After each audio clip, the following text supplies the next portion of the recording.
Hey everyone, welcome back to the channel. In today's video, I'm going to show you how to buy Bitcoin on Binance. So first and foremost, you need to buy some coins. Binance offer you the best price with a lower fee. So follow my steps to learn how to buy. Then open up the Binance application in your mobile.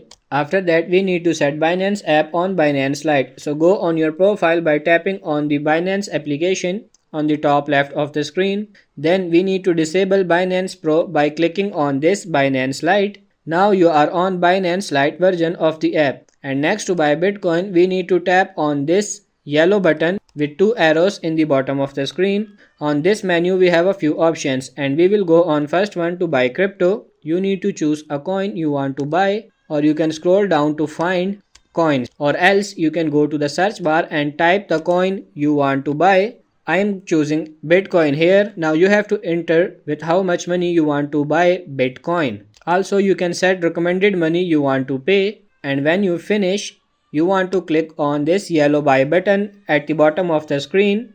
Then select payment method you want, and when you choose, click on confirm button in bottom right corner of the screen and you are finished.